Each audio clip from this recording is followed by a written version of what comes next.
Recording in progress. Yeah, it's recording. Recording in progress. Recording in recording in progress. It would have been like recording in progress. I will find you 5 teenagers with attitude. That would be funny if Borat did it. Speaking of teenagers with attitude, though, yeah, This movie, guys, we're here. People are doing film talk. And speaking of that, people, we're talking about Big Fat Liar. Usually I do the show usually with just me, Mac, and Scott. Say hi, Scott. Hello. But today I told y'all last episode we're gonna get Eric because it was either gonna be Joe Dirt or Big Fat Liar, and Joe Dirt won. So I said, well, let's just do Big Fat Liar and we'll get Eric on here. So Eric, how's it going? It's going good. As you can see, we're recording this in the time between me winning Gamer Grudge Season X and me receiving the belt, so it's still not there. But I'm the champion again, and yeah, like I said on Twitter, I'm back on my bullshit. Oh, okay. So don't notice the finger, people. So guys, this is if you're wondering, guys, if this is like, is it rotten? This is not. We just literally we don't go through favorite scenes. We just go in a full discussion of talking about the movie, and at the end we just literally talk about a sequel pitch. Mm-hmm. It's sort of like is it rotten, but we just literally just talk. We just have fun. We don't go in order. We just literally talk about the film. Just discuss. What's everybody's thoughts on this film? The opening is way rougher than I remember it being. It's like seeing this movie as many times as I have. You want to get to the beginning as fast as possible because you want to get to all the fun stuff in Hollywood. But the first 20 minutes of this movie is rough to watch. Yeah, I mean, I like I said, when I first saw this film, I saw this when I was in middle school. I think I remember, during when they, at a time when you're just literally just sitting there and people just put movies in there to watch something because they're trying to clean up. This is during that time, and this was fun to watch, but they kept fucking putting the movie in. So it got on my nerves. So I remember it's one of those movies that you keep watching it time and time again, it gets on your nerves. But I mean, watching it again, I kind of enjoy it. I mean, Paul Giamatti, I didn't think he could be that damn funny, but he proved it. He did. Paul Giamatti's funny. Paul Giamatti is funny in this film. He's interesting. Yeah, he's great in this movie. Yeah. There's just something about it's like knowing what we know now about Hollywood producers, they went easy on his character. Oh yeah. Yeah, they only hint at the racism. Yeah, they only hint at the racism. They don't touch the sexism. No. A little bit with the publicist or whoever who's supposed that was more fat shaming than anything. It was. But I think the whole group was women, so I don't know if they were trying to say something there, but yeah. I mean, I don't know if this movie was really trying to say anything about Hollywood in that way. It's one of those things where it's like they might have been doing it in the most indirect way possible, that only if you understand do you get it. And it's just that with this movie came out 20 years ago. It's only with 20 years of distance that we could say, hey, maybe they were actually saying some things.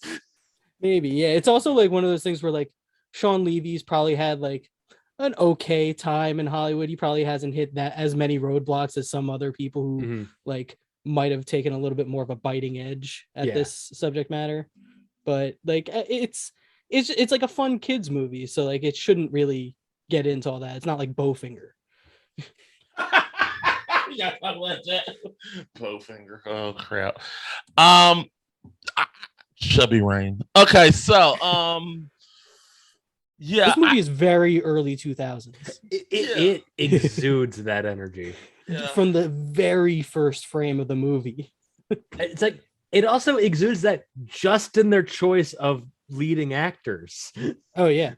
In choosing to pair Frankie Muniz and Amanda Bynes, you made it the most 2002 movie possible. Oh yeah. Yep. Oh yeah. I mean, they don't get me wrong. They didn't. They got some people from TV shows. I mean, they got you know, well, Donald Faison was in there. Donald Faison. Jaleel White as himself. Himself, which was awesome. I thought I loved him in this movie. He was very fun. Yeah, he was. He called him Urko. He didn't even call him Urkel. He called him Urko. Urko, what's up? It's it is so interesting because like it does very much hint at that child actor sort of point of view, which a thing that both Frankie Muniz and Amanda Bynes would have to deal with later in life. Yep. Yeah. If only they had known. Like I would watch Whitaker and Fowl starring Frankie Muniz as the chicken. Yes. That was one of the best jokes in the movie though, at the premiere when they bring out the chicken. Mm-hmm. and it's just the farmer looking around like he doesn't know what's going on. Uh-oh, he's frozen. Thought it was me. Did I freeze? Yeah, you froze. Yeah. I thought it was me. Damn it. Thank God. Can you still hear me? I'm just we can hear you now. It's a back. I also just really like just how also during that another interesting fact is like going through the movie premiere, they also flashed through a whole bunch of other former child actors, including Screech Justin and Diamond. Kenan Thompson. Kenan Thompson, most successful out of all of them. Most successful out of all of them, without a doubt. Oh yeah. He's the most successful out of all of them. It's also because he's been doing sketch comedy for about 30 years. Yeah. He's been on SNL since like this movie. I think he joined in 2005. So there was like a 3-year gap between him leaving all that and joining SNL. Yeah, and in that gap he did Big Fat Albert. Well, yeah, so here's the thing. You're saying you're trying to say he's been doing sketch comedy for 20 years. Can we go ahead and add all that because that technically? I was adding. You were adding all that. I said 30 years. 30 years. That's adding all that and SNL. SNL. So yeah, you're right. Yeah. But wouldn't Kenan and Kel count or no? That's it wasn't sketch comedy. Okay. What was it? I felt like that was like kind of sketch. Still was kind of sketch. There was still some sketches. It's kind of sketched. No. Okay. Speaking of all that, and Kenan and Kel, Dan Snyder wrote this movie.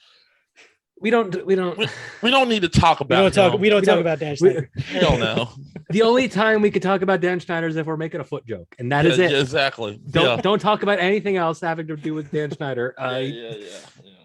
Yeah. We don't need. He does sneak in the line "Feet can't fail me now." So. He's got a thing for young women's feet. Yeah. He's a weirdo. So, like I said, why does Frankie Muniz have a sister in this movie? Like, why is she in this movie at all? I think the only reason that he has an older sister is to justify his parents leaving him at 14 alone in the house, while also having a reason that Amanda Bynes can't be left alone in the house. So, which is it's all just a whole. Her character exists so that Taron Killam, so the parents can leave. So the parents can leave, and so Taron Killam can pretend to be Amanda Bynes. Which is that it's worth it. That subplot is great with the grandma. Yeah. Here's my question. Okay. Muniz's sister's boyfriend is basically like Chet Hanks. The guy in the truck. That was also very aggressively early mid 2000s.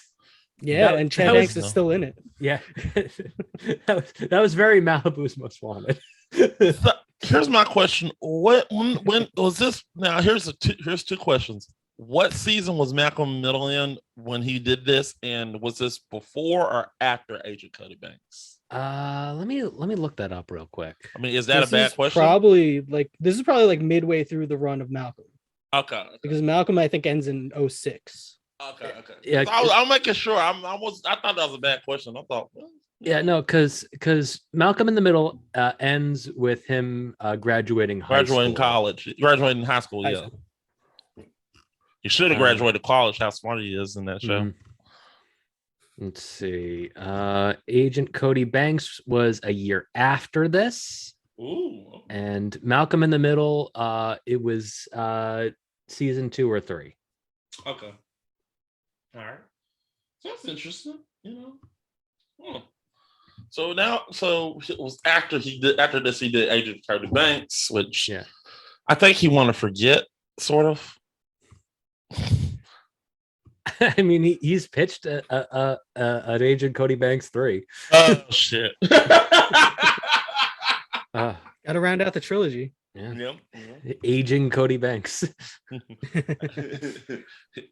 That's like I mean, it could happen. I mean, we got the terrible, Spy Kids, Shark Boy and Lava Girl, that and Spy Kids. Oh yeah, that's right. We did get a Shark Boy and Lava Girl sequel. We did not need that. We did. Wait, we did. I blocked that out of my mind. Yeah, we got a sequel like to Shark Boy and Lava Girl. Yeah, it was recent.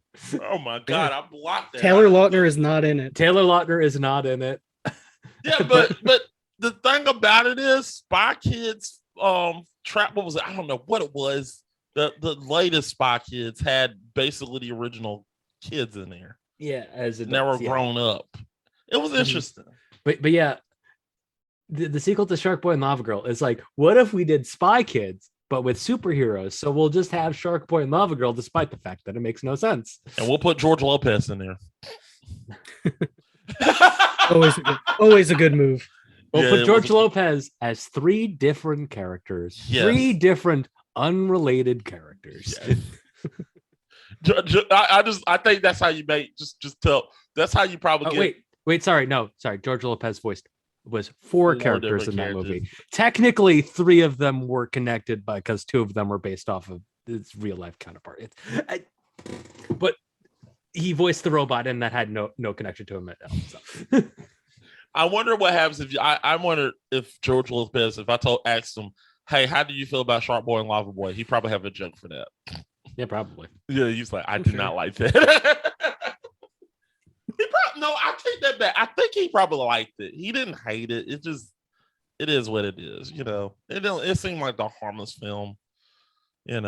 Just weird. It was like Rodriguez saying, hey, I can make this film cheap. I do have a question to bring it back to Big Fat Liar. Yeah, go ahead. What is your favorite prank that they pull on Marty Wolf? Blue Boy.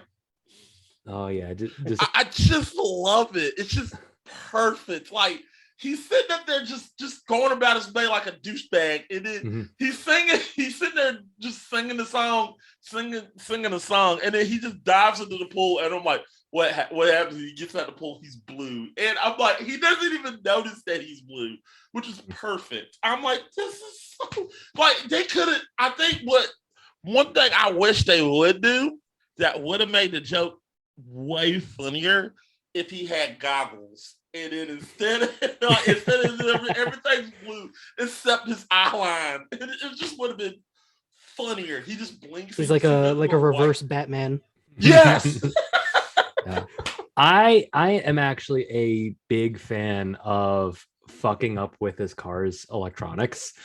I like that too. There's just something so great about stomping on the brake and it honks the horn.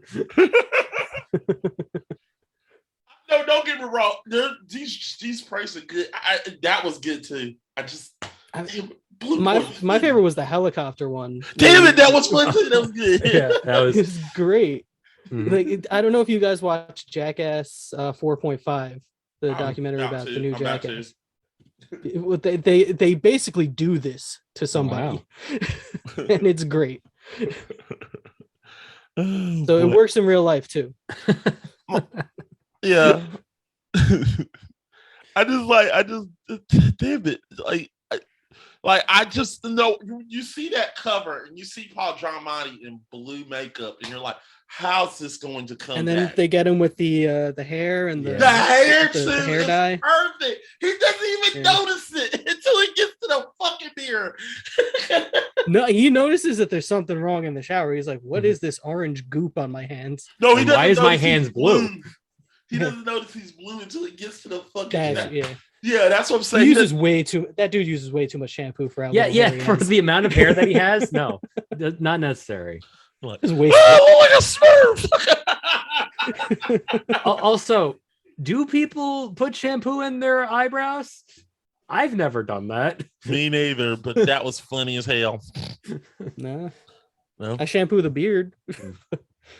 Oh, if he had a beard, we could have called him Papa Smurf.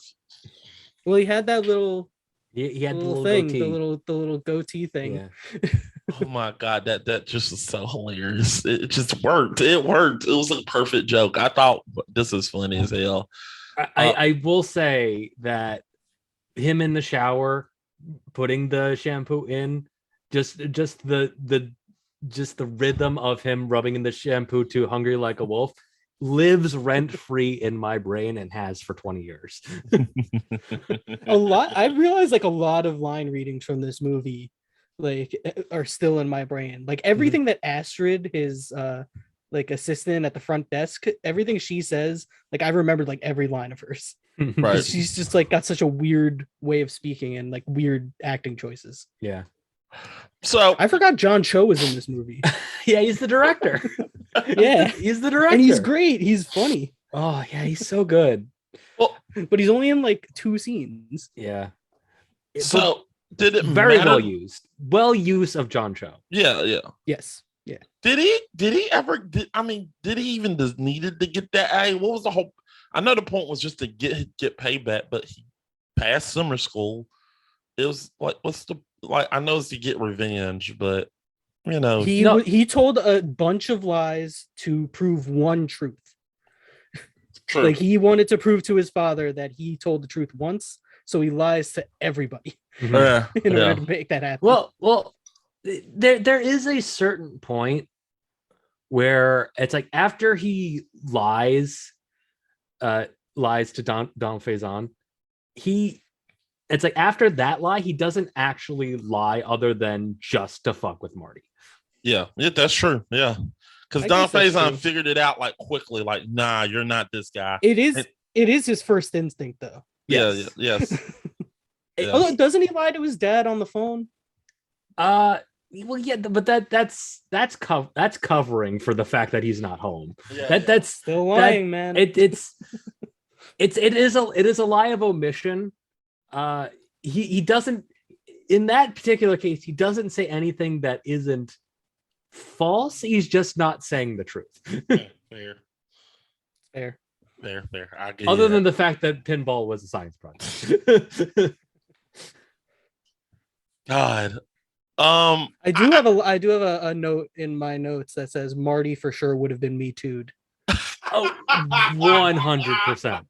Yeah. 100%. Yeah. There would have been a tell-all by Monty. Well, how many? I mean, this is the thing. My question is, all these people hate this man, and yet they still work for him. Oh, Hollywood. I think the most unrealistic part of this movie is a studio head really wanting to get rid of a producer. Yeah. It's the most unrealistic thing about this. Yeah. Getting rid of the problem producer. Yeah. This is Look, why does he pitch his movie to just like a party of people? It was specifically to save face with the president. But like, why would the president want that? Why would he want them to be like, spoil the movie for Dustin Diamond and all these other people? It's less that he said that I've been deep in the weeds. I'm gonna pitch this to you at the party. This is what I'm gonna do. and then it's like, okay, this is your one shot, and then he's like, I got nothing. Yeah, but I get that, but like it's just like from like a production standpoint, I don't think like you'd want like your producer just like and writer just like spoiling the movie and going out and being like, here's what the whole movie is about. This is the third act twist of my new movie that we haven't started filming yet. So how many of these chicken films did they make? Oh, I hope they made 7. I would say that this is probably the first in line of like the buddy cop ones, but this is not the chicken's first movie. Damn it! I feel like I really was hoping, rest in peace, Richard Donner, that he was a part of this, and it would have been funny as hell. I think that the chicken's first movie was a Babe parody. It probably was. But I really wanted, like, it would have been funny it really would have been funny to see Lethal Weapon with a chicken. It would be funny. Actually, yeah, it's a Babe parody called Chick. Damn it! It's actually very good. Sadly, people, my pitch. My pitch is going to be Lethal Weapon with a chicken. So there we go. We just trade Mel Gibson with a chicken. My pitch is just to do Whitaker and Fowle. Just make that. Man, I it's like my pitch is like an actual, like, actual sequel to this movie, and not just make this movie again. They did. I'm gonna do but yeah, I saw that they made a sequel to this, but I have no idea what it is. All right, so like take the same basic premise, okay. Except instead of a movie producer, it's a video game director, and that's exactly what happened. And then so same movie, different business.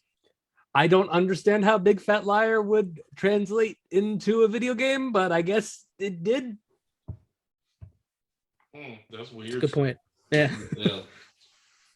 Your character just keeps getting bigger and bigger, and you have to shrink it. I don't know. Mario. Yeah, like, hey, it's Mario. Big Fat Liar. Do they Mario turn? How do you? Do they turn the guy blue in that? Yeah. How do you actively lie? I think they do turn him blue. I never saw the movie. I only saw the trailer, which is like, you just watch the trailer. It's like, this is literally, I seen the trailer for Big Fat Liar. This is literally just the trailer again for Big Fat Liar, but you swapped out actors in a couple scenes. You changed a couple words around. You just made the same movie. Like the weirdest deja vu ever. Yeah. My sequel to this movie would be set present day, Frankie, he's got Jason Shepard. He's, at this point he's in his mid-30s and has had a prolific career as a movie writer, as after making his first big break in the business at the age of 14. He has written a whole bunch of blockbuster comedies, and he is actually in my version of the movie, he is a writer for the MCU in this movie. And he then unfortunately falls into a trap of taking a kid's comic book, and now he's the Marty, and he has to add in this kid's comic book character into the MCU. God. What is the character a liar? The character is not a liar. He just fucks up with this kid. The kid's a very truthful kid. He's still the big fat liar. He's still okay. I like that. All right, I guess we're getting into pitches. I guess I'm gonna go next. So my sequel pitch is going to be it's going to be same vein as Frankie Muniz is doing some Frankie Muniz, same vein as Eric. going to get Frankie Muniz's character is literally just trying to make film after film into film, but he's trying to find a way to he's trying to make a new film. And then Marty comes back and he pitches him an idea, and he tells him, all right, I'll use your idea, sort of, but no, I take that back. He uses Marty's chicken idea, turns it into a Lethal Weapon film, and Marty wants compensation, and he keeps coming after him until he gets what he wants. So basically I want to put a Looney Tune film. I want Joe Dante to direct this for some odd reason, because I want Looney Tune antics, and I want some bullshit going on. So Marty is literally getting his revenge until he gets compensation, because he believes that this kid stole his idea. And literally we're gonna have Richard Donner in this for some odd reason, even though he passed away. I'm gonna try to get him in this. We're gonna have to Blues sing this sometimes, you know.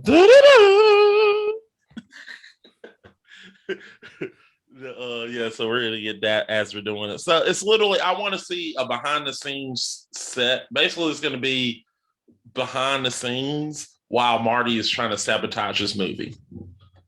But in the end, he gives them he gives them compensation, helps them out. Everybody's happy. You know what I realized we didn't talk about at all? The fact that he's got a little monkey. Oh yeah. He loves that monkey. He loves his monkey for some the reason. The whole final set piece is built around it. Yeah. like it doesn't work if he doesn't have that monkey. And it's something that, you know, Jason notices like right off the bat, but he's like, I need to save this. Yeah. This is the key to his heart. This is his Achilles heel. Yeah. Mm-hmm. Yeah, that monkey. Yeah. Also, in my film, he blows that monkey up for some odd reason.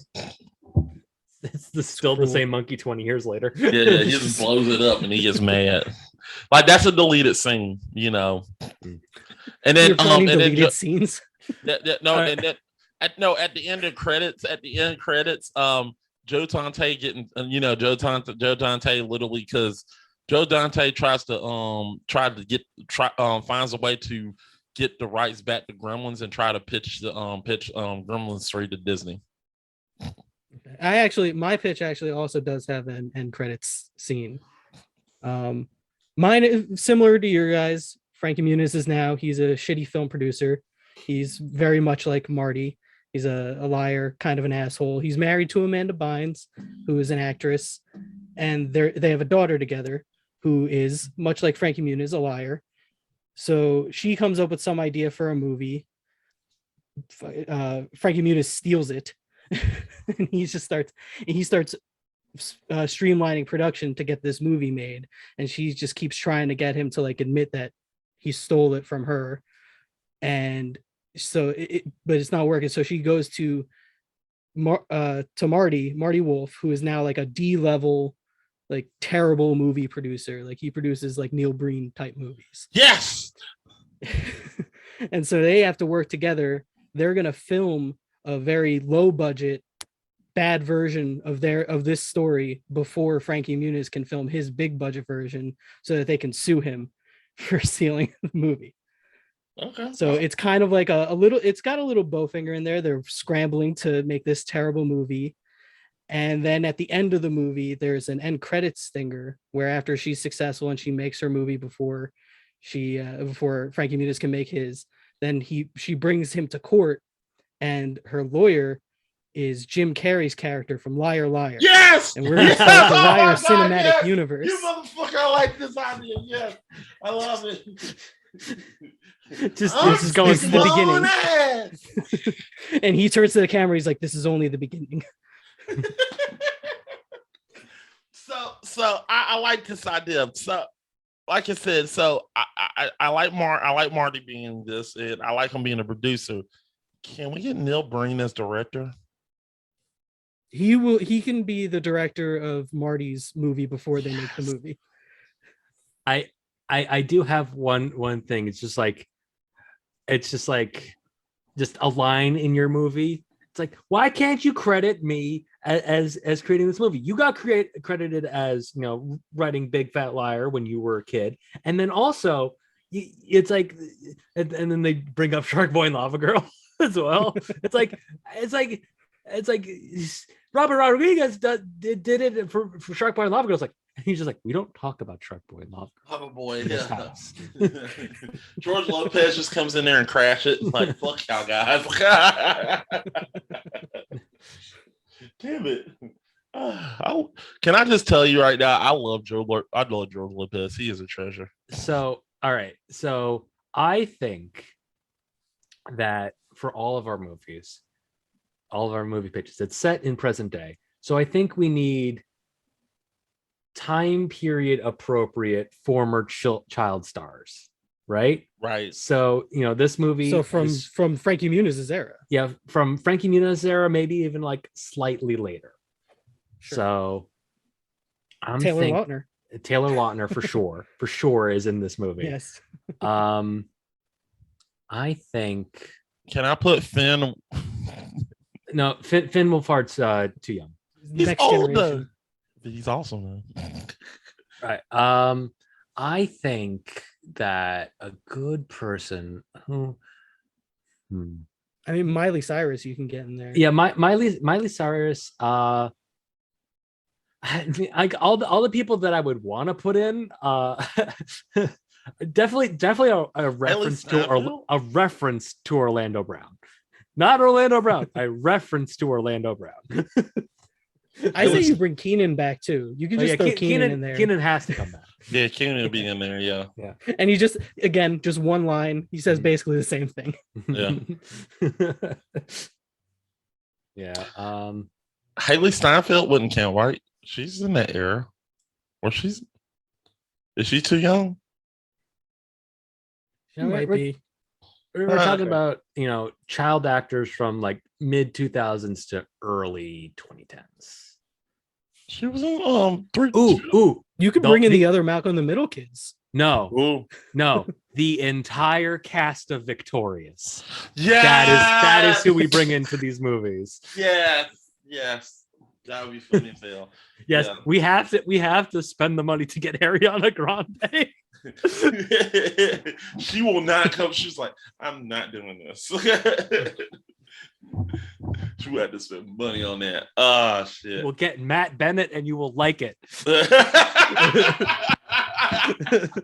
It will cost money. Actually, I genuinely think if we had Matt Bennett on, there would be a higher chance of getting the rest of the cast. Get Matt Bennett. Hey, Matt, we're going to pay you a little less money. Okay, cool. Bring him on. Oh, man. Just the entire cast of Victorious. Maybe throw in a Miranda Cosgrove in there as well. Yeah, she's doing iCarly, so yeah, which is not bad. Yeah, it's doing well. Yeah, it's doing well. Yeah, season 2 has a lot more of the spirit of the original show. It does. I like it.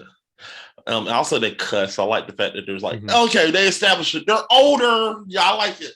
Like, yeah. Ooh, Hilary Duff. Yeah. Shia LaBeouf, if you can get him. Yeah. Kristen Carlson Romano. Let's just keep to Kristen Carlson Romano. I would love to get Shia LaBeouf in there. No, I'm putting Shia LaBeouf in my film. I'm a little. Actually, no. We get Kristen Carlson Romano and Will Friedle. Yeah, that is who we get. True. But I want Shia LaBeouf because I really want to put him in there, and I told him do whatever the fuck you want, but I'm paying you less money, but you can do whatever the fuck you want in this film. Ooh, can we get Shia LaBeouf to direct one of these movies? He just sit up there, just like, don't let your dreams be dreams. Cut.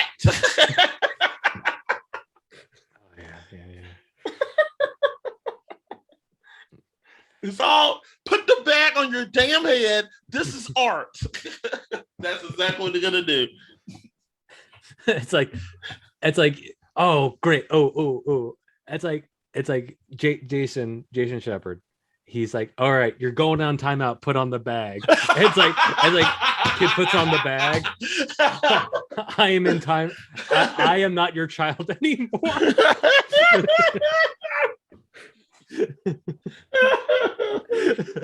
Oh my god! I just remember that episode of Screen Junkies where Hal literally went in there and just said, just asked them questions, and then he said, "Yeah, Shy, I'm supposed to say things. Can I take the bag off your head?" Took the bag off his head. He said, "Yeah, I just want to say I can't forgive you for Indiana Jones and Kingdom of the Crystal Skull. I can't forgive you for that."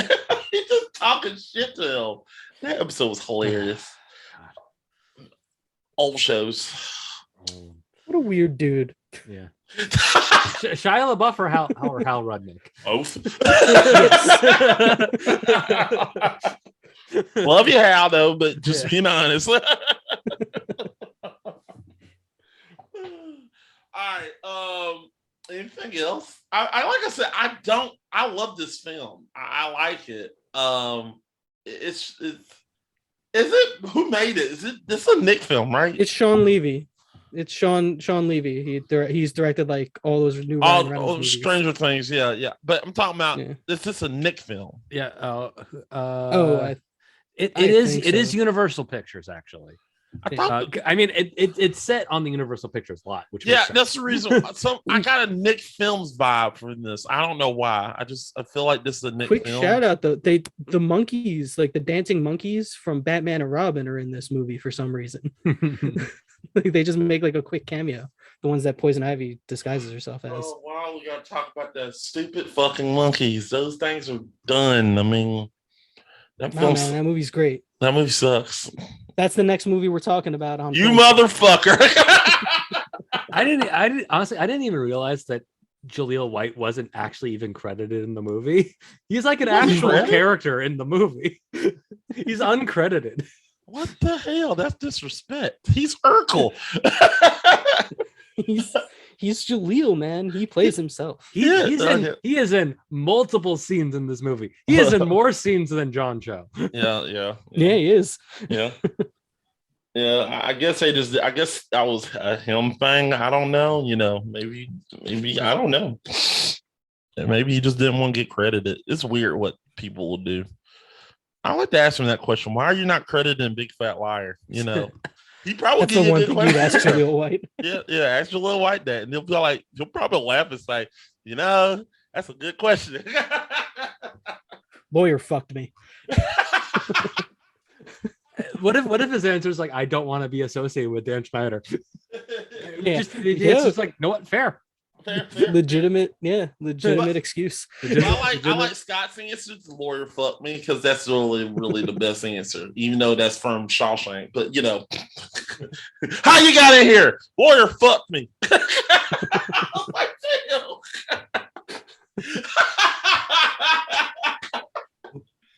Big shout out though to Rocco Malone, the head of security. Rocco Malone, yeah. Like I love he just pops in. He's like, Rocco Malone, head of security, and then he just like he doesn't do anything. He like gives himself a character intro. Actually, something that is very interesting. There is the security guard in the Universal Studios lot. Yeah, never actually interacts with Frankie Muniz or Amanda Bynes. Doesn't have a line, but they act like he's been a thorn in their side, and it's treated like he's been a thorn in their side, but in reality he actually never sees them. I think he turns onto their side, like he joins their crew. And he's the only person that they like turn the camera to in that group when they're given like the briefing. So I think he's just the only actor they could get for that day.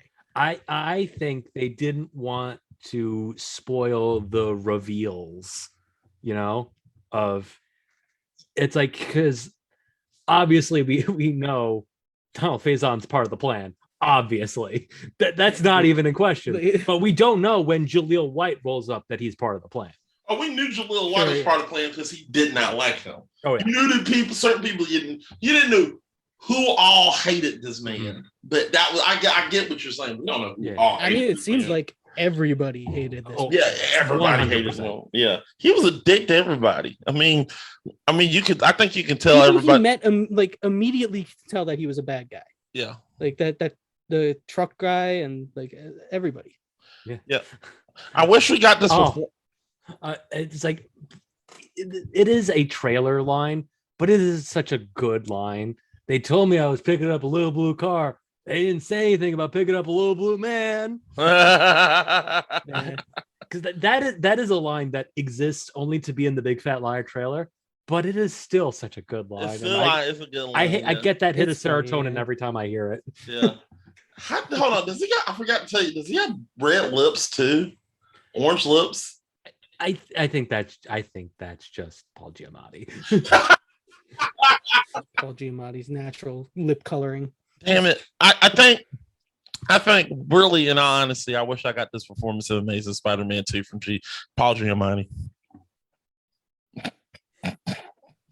I mean, he's giving a performance in that movie.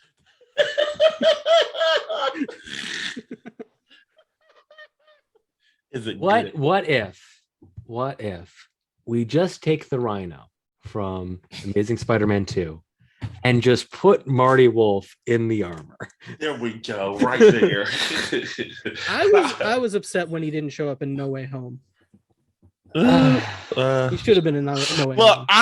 Look, we all don't get what we want. We don't get what we want, Scott. I wanted the Toho Spider-Man, and I didn't get my Toho fucking Spider-Man with a machine gun. I wanted that. I think the reasoning behind the fact that we, obviously, other than the number of movies that existed, that we got 3 and 2 for the Spider-Man villains, and obviously Venom was just in Mexico the whole time. That the reason that we did that is because Venom takes place in the Amazing Spider-Man universe. Fair. So where does it was 3 and 3? It's just one never made it to the party. Where is the Toho Spider-Man? I would be shocked if they didn't make reference to it in the next Into the Spider-Verse. Yeah, he's gonna appear. He's probably gonna appear. They are making 3 Spider-Verse movies. It's got to appear in one of them. It's got to be. He's probably gonna appear in there with a machine gun. I just don't get it. That's the only Spider-Man that uses a machine gun. I'm like, what the hell? Yeah, he's the smartest Spider-Man. Like, oh, damn it. That's it. Yeah, but yeah, I like I said, that being said, I do hope that they do a version of the Superior Spider-Man in the next in one of the Spider-Verse movies. Because it's like just because it's interesting, and also Miles has only ever interacted with that Doc Ock, doesn't know about Otto at all. So it's like it's just an interesting sort of So hold on. Superior Spider-Man is literally Doc Ock. Clone. It's Doc Ock in Peter Parker's brain. That's what I thought. But I want it to be Olivia Octavius in a Gwen Stacy brain. Ooh, interesting. That would be cool. That would be cool. Yeah. I'm not gonna lie. I'm selfish. I really, really am so excited, and I'm getting it. We're getting Spider-Man 2099, and I want that, and I'm happy.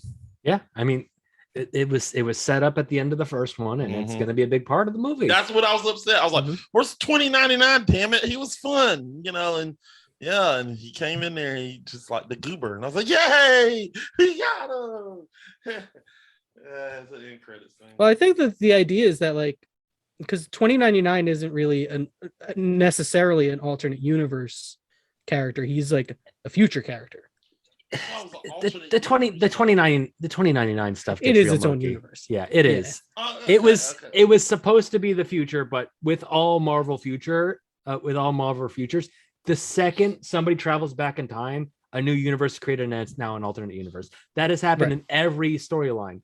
That's the deal with Age of Apocalypse. That's the deal with Days of Future Past. The second you travel back in time, it's now a new universe. Right. It's the same thing. Like it's the Batman Beyond problem too. It's the same thing. Yeah, that's like I want real fruity. We all want real fruity as Terry McGinnis, but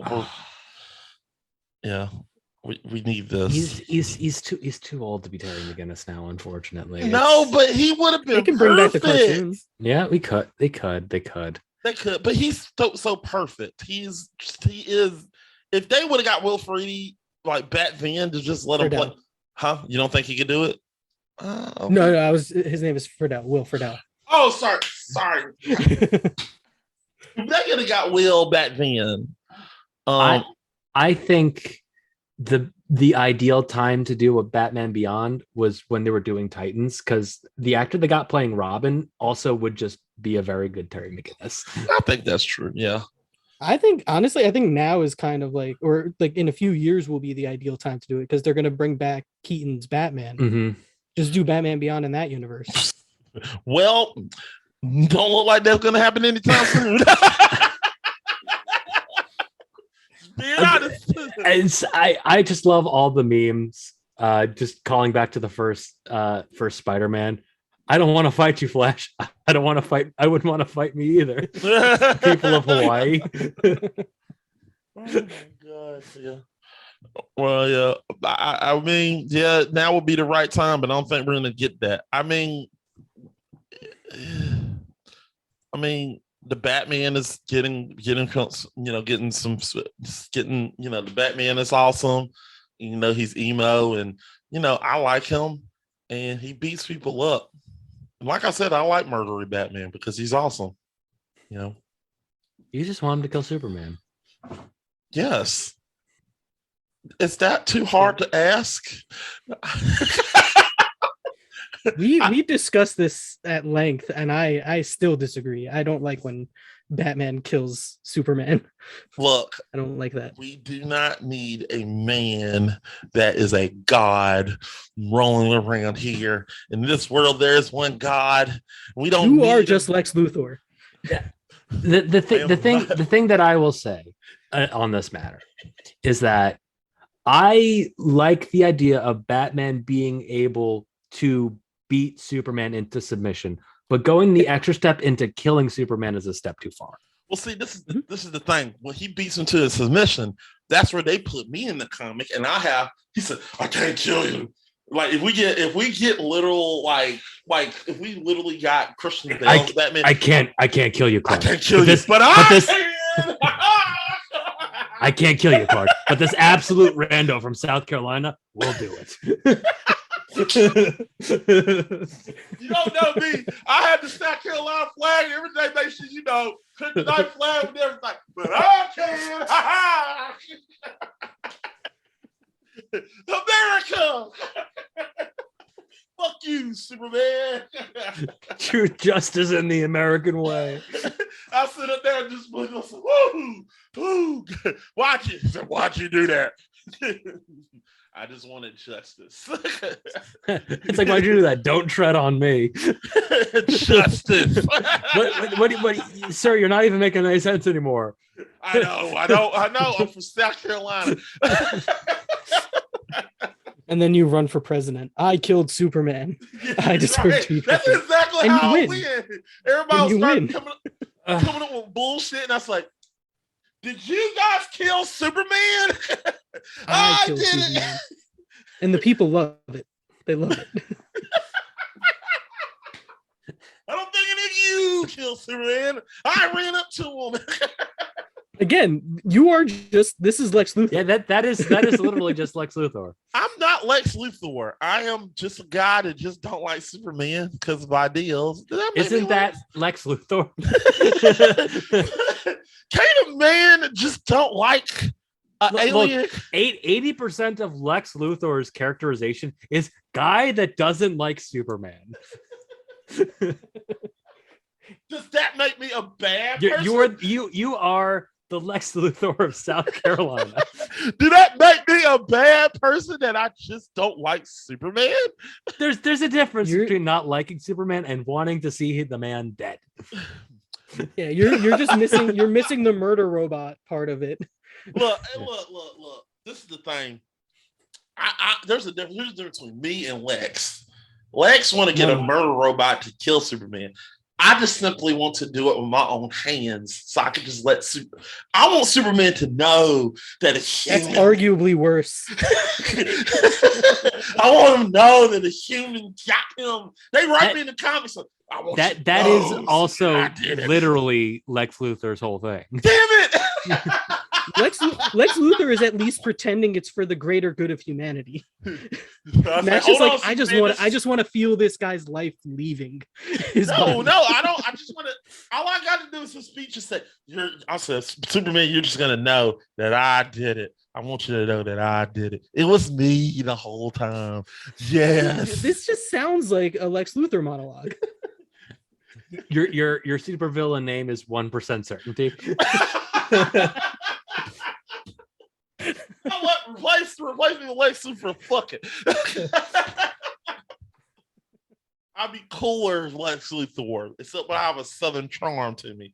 You know, what if Lex Luthor was southern? Charm. I thought that like McConaughey would make an interesting Lex. Oh, he would he? Yes. Because he does that, like, he sounds intellectual, but like he's also very charming. Yeah, you kind of need that for Luthor. I mean, not to go over actors that we shouldn't speak of anymore, but they kind of already did that with Kevin Spacey.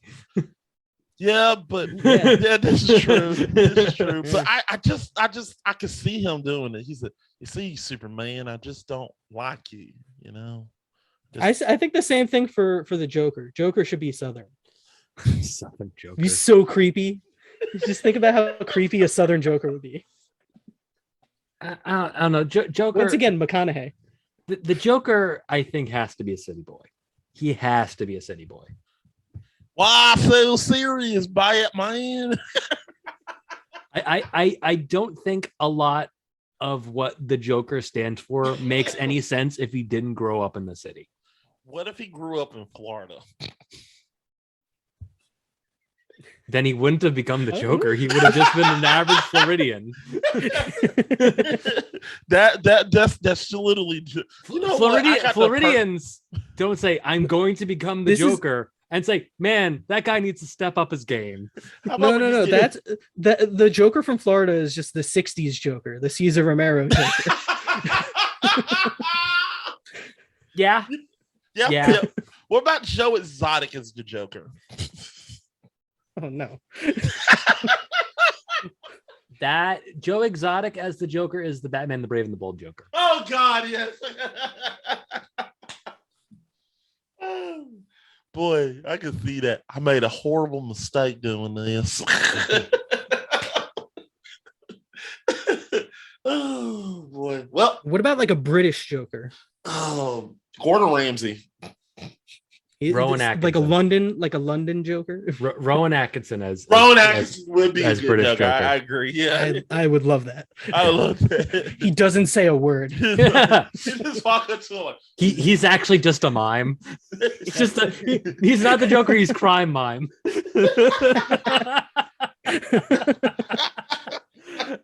And on that note, I think that's the end of this episode on Big Fat Liar. Yeah. You know what? We primarily talked about Batman. Warner Brothers, get on it. Actually, you know what? Paul Giamatti is the Joker. Yeah. Bring it back. Yeah. I'm in for that. That would be good. For that. Yeah. But he's blue. But he's the Joker, but he's blue. There we go. You know what? I'm gonna actually put that in. Probably put that in we're gonna do that. I just literally gonna. Oh my god! Do because they're doing the Morbius poster thing. Do have Paul Giamatti's face in this? Have blue Paul Giamatti, have Morbius.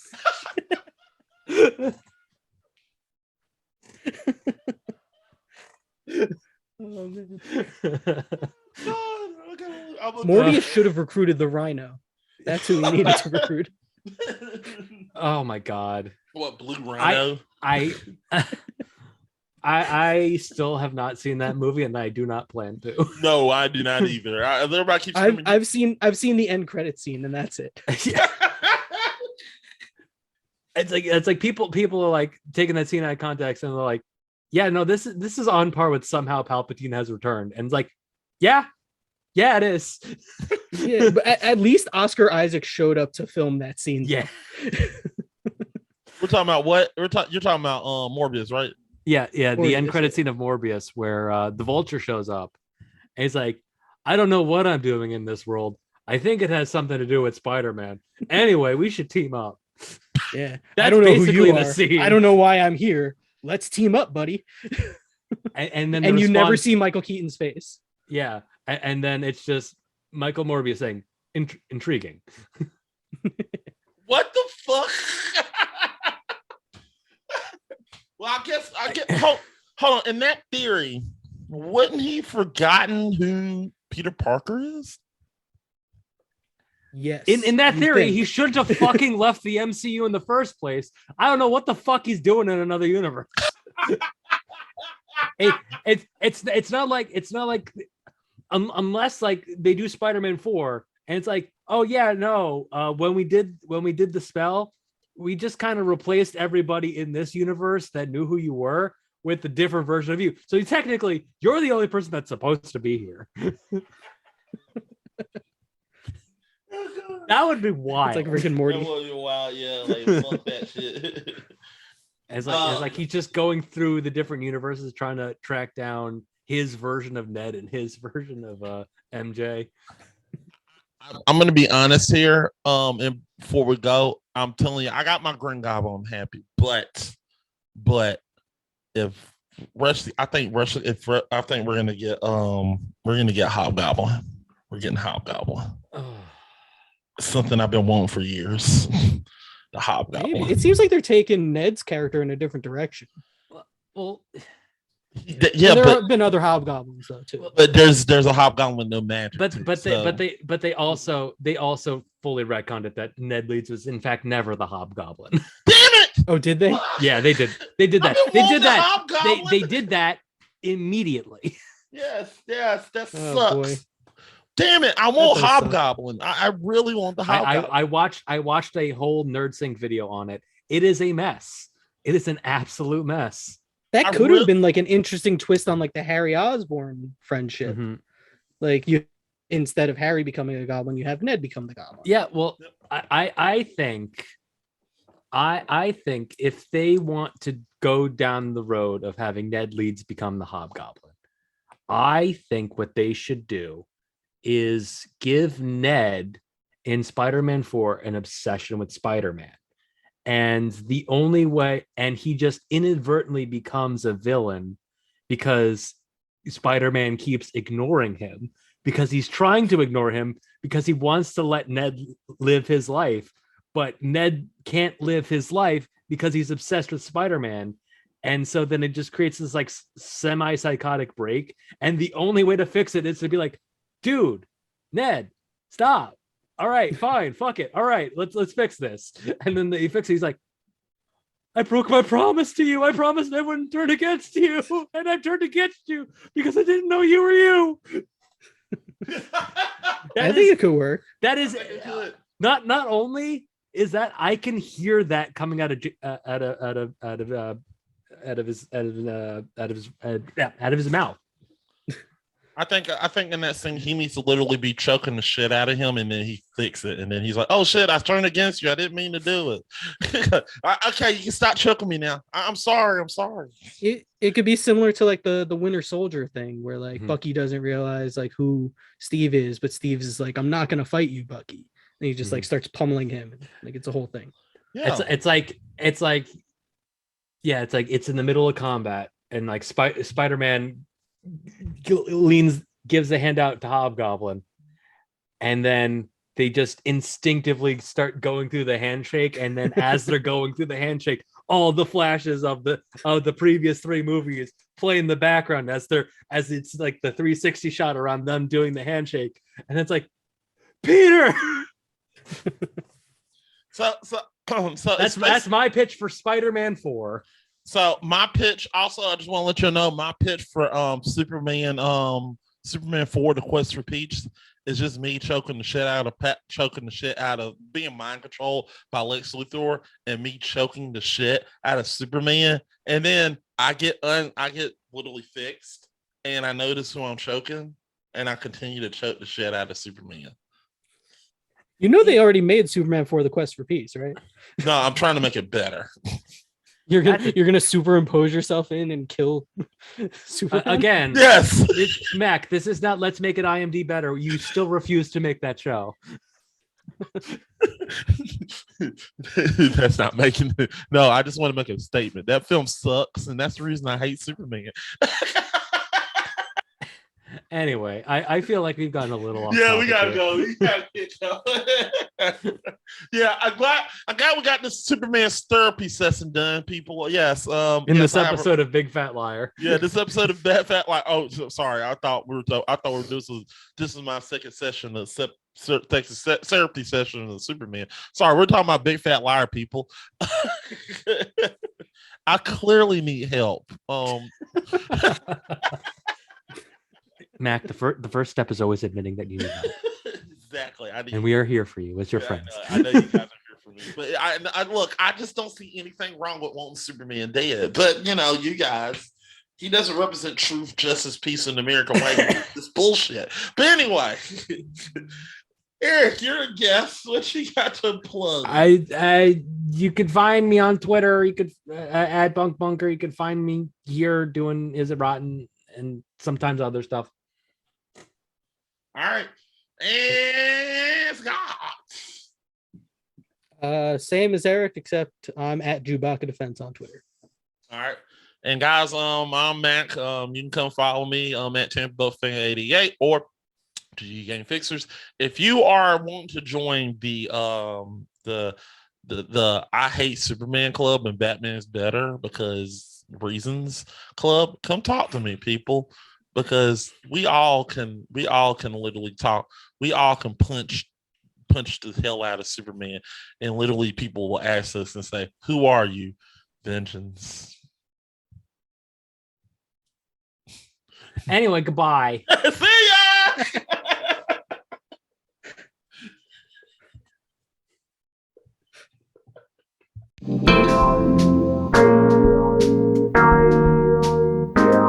ya.